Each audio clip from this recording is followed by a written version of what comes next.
अरे भाजपा को तो शर्म आनी चाहिए। जिस देश में नारी को पूजते हैं, देश शर्मसार हुआ, पूरा दुनिया शर्मसार हो गया, और भाजपा के नेता को अभी भी शर्म नहीं आ रहा है।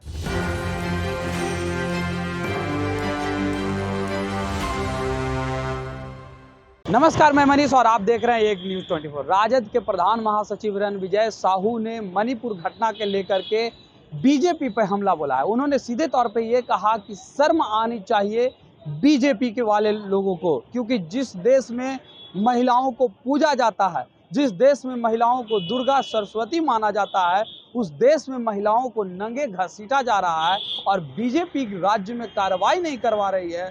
शर्म आनी चाहिए। आइए सुनते हैं रणविजय साहू ने क्या कुछ कहा है। मणिपुर में लगातार 3 महीने से घटनाएं घट रही है। इसके बाद नरेंद्र मोदी जब सुप्रीम कोर्ट ने संज्ञान लिया तो उन्होंने बयान दर्ज किया। कितना दुखद है ये। अरे भाजपा को तो शर्म आनी चाहिए। जिस देश में नारी को पूजते हैं, नारी को दुर्गा के रूप में, सरस्वती के रूप में, मातृशक्ति के रूप में पूजते हैं, उस देश में आज़ादी के 75 साल के बाद भी हमारे समाज की महिलाएं और बच्चियों को नंगे पांव दौड़ाया गया, शर्मसार हो गया, देश शर्मसार हुआ, पूरा दुनिया शर्मसार हो गया, और भाजपा के नेता को अभी भी शर्म नहीं आ रहा है। हम तो धन्यवाद देना चाहते हैं भाजपा के बिहार प्रदेश के नेता प्रवक्ता विनोद शर्मा जी, जिन्होंने इस्तीफा देने का काम किया और बिहार में और पटना में बैनरों से उन्होंने पाठ दिया। अब तो भाजपा के नेताओं को शर्म आना चाहिए और बयान देनी चाहिए।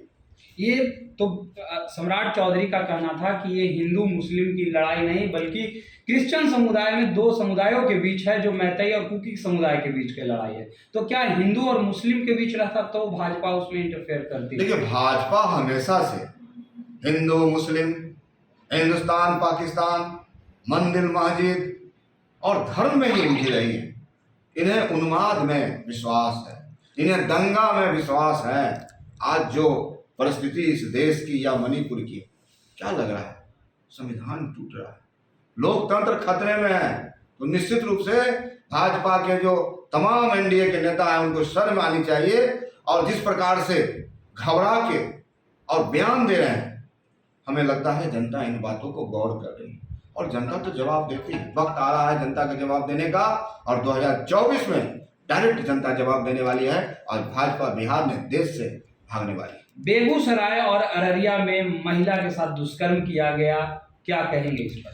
निश्चित तौर पे अगर हमारे जिले में महागठबंधन की सरकार में माननीय तेजस्वी प्रसाद यादव जी एक ऐसे युवा कुशल नेतृत्व हैं जिनके नेतृत्व में बिहार आगे बढ़ रहा है, लेकिन सवाल है अगर कहीं अपराध घटी है तो पुलिस की भी कार्रवाई आपको आंकड़ा देखना पड़ेगा। अगर दोषी है सलाखों के पीछे जा रहे हैं और उनको सजा मिल रही, तो अगर इस प्रकार की घटना अगर सामने आई है तो सरकार गंभीर है और खासकर महिलाओं के प्रति बिहार सरकार ने पूरी तरह से संवेदनशील है और पूरी तरह से इस घटनाक्रम पर सरकार की नजर है। अरे भारतीय जनता पार्टी के नेता और एनडीए के नेता दिन में सपना देख रहे हैं, मुंगेरी लाल के हसीन सपने। आज जब से पूरे बिहार और देश स्तर पर इंडिया विपक्षी एकता का आगाज हुआ है, वह घबरा गए और बौखला भी गए और अनाप शनाप बयान दे रहे हैं। आप पूरी शक्ति के साथ बिहार एकजुट है और देश का मोड़ तो कर्नाटक ने तय करके बता दिया।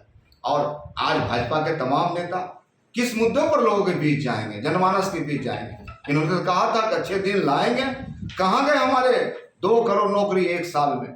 2 गांव को गोद लेने की बात भाजपा के नेताओं ने कहा था सांसदों के द्वारा। आज लोग पूछते हैं, पलायन कहा था रोकेंगे, रोजगार की व्यवस्था करेंगे, 15-15 लाख रुपया खाता में डालेंगे। तो आखिर किन मुद्दों पर जनता के बीच जाएं?